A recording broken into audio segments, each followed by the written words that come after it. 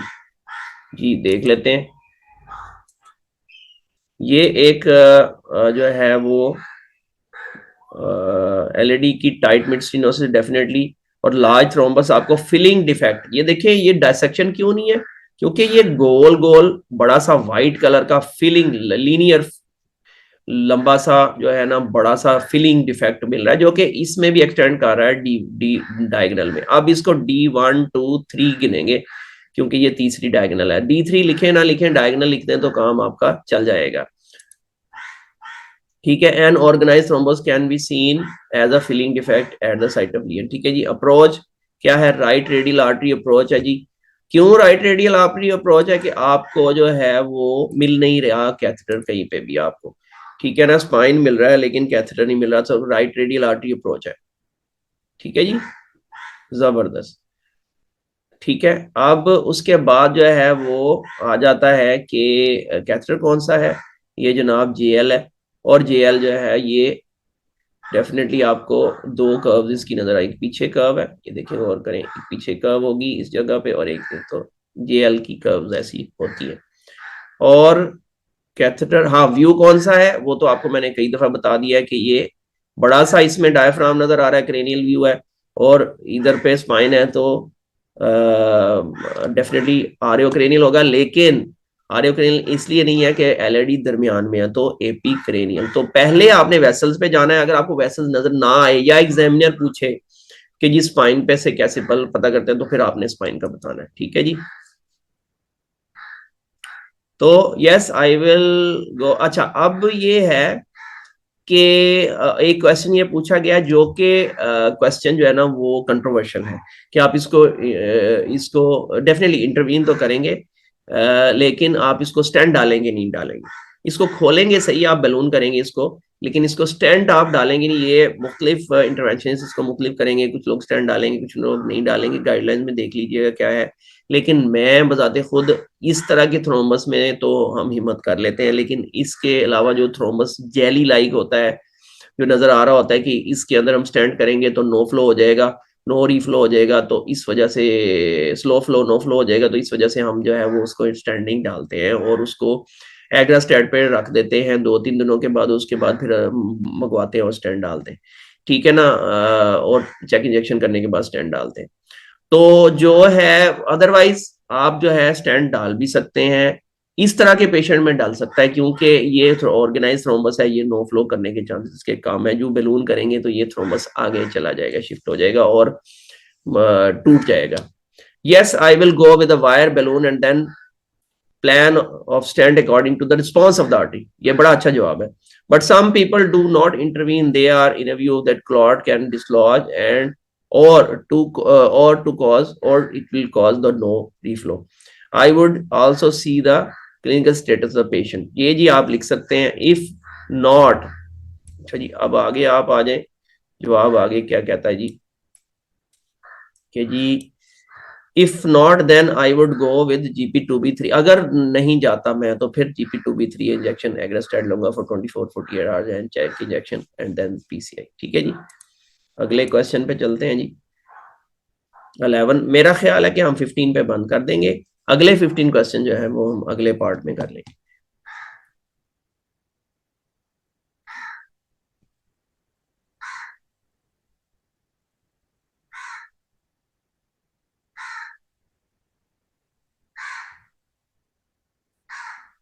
Ji what are the findings?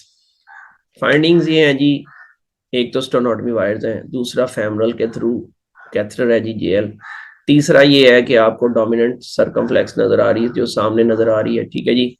और उसके अलावा LED जो है उसके अंदर नंबर 1 के टाइट होगा, डेफिनेटली टाइट होगा. टाइट भी लिखेंगे तो भी चल जाएगा, मॉडरेट लिखेंगे तो भी चल जाएगा. ठीक है ना.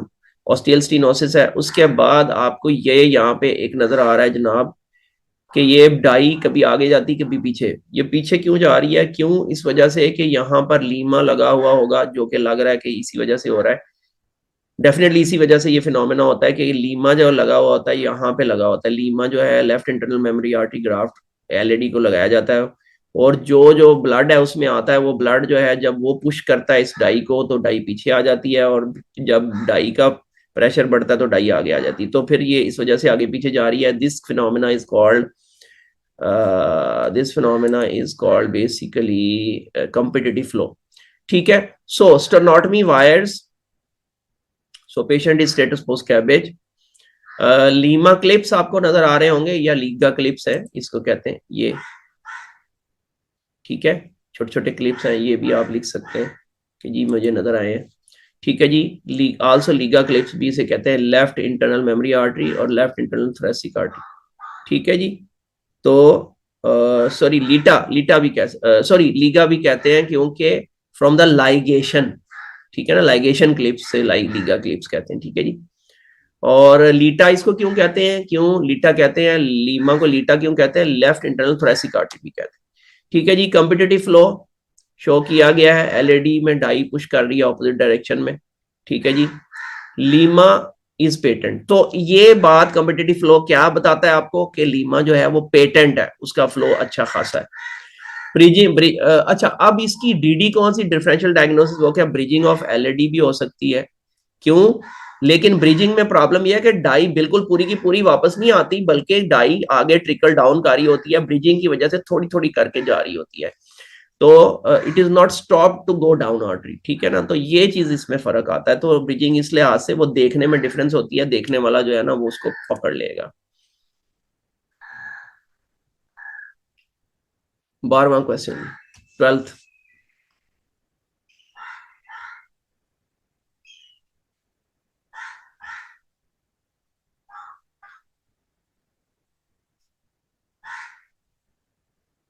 जी, which vessel is being injected,